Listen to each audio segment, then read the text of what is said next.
Hello, Master Manifester. Today we're talking about how assertive anger releases resistance, allowing you to manifest your desires.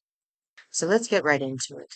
Assertive anger is managed anger. It is anger you are in touch with, that you understand, that you recognize the source and also know where to route to. It helps you clear stagnant energy in your field. It allows you to process and recognize authentic emotions. It helps you set boundaries and clarify your priorities. And healthy anger cultivates confidence and self determination. So, anger starts with your emotional baseline, your nervous system baseline. Anger is a survival mechanism, and it floods your body with stress hormones to help you take action to stay alive. It's not something to feel ashamed about, but it is something to be aware of and directed. Because misdirected anger is a lot of the source of misery in the world. It's a lot of the source of suffering. Misdirected anger, misdirected disappointment, projected anger, and getting to know your anger, getting to know what identity you have in this particular emotion, or I should say identities, because you'll have different types for different things.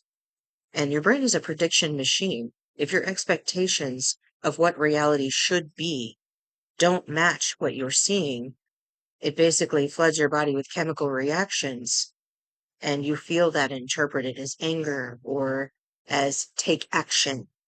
Fear with a plan is sometimes how I call it. This is, something that might hurt me in some way, or something that is bothering me, or something that is not matching the prediction of my reality, and I feel like I need to do something about it.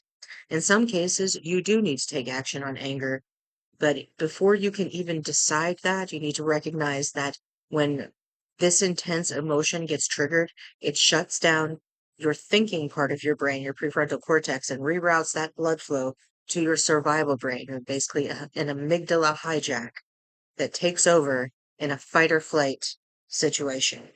Now, our brains and bodies don't know that we're not in a life or death situation when we get a nasty email or if someone cuts us off at traffic, right? It sees this as a survival situation. So when you're very in touch with your body and your emotions, when your nervous system is typically in a calm state, you can get angry. You can even have like a low level baseline of anger underneath your boundaries, supporting your boundaries, making sure you know where, you start and other people start. There's a line between you and them and where you want that line to be, right? It also helps you avoid toxic positivity traps because ignoring triggers doesn't relieve the hormonal cycle, the stress hormonal cycle of anger. Suppressed feelings create unconscious resistance and they leak energy.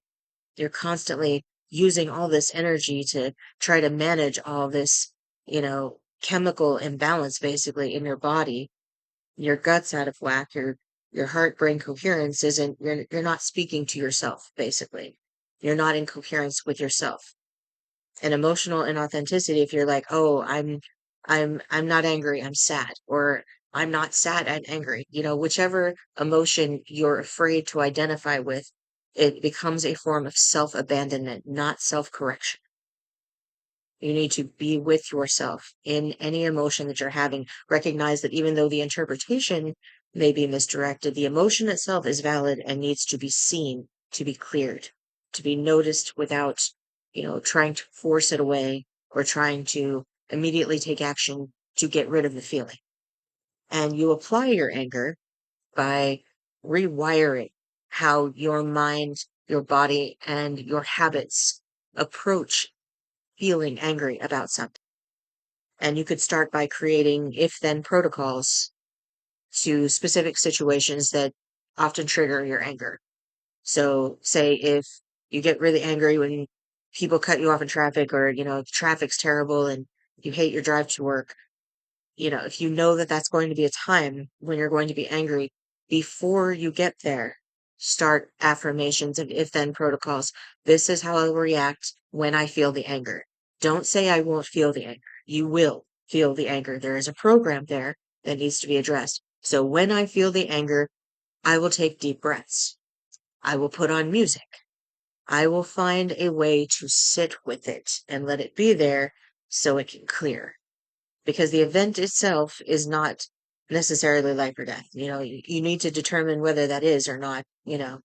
But when it's not, you need a way to clear it out because your brain and body are still looking for like a resolution of safety. They need like a cool down period, basically.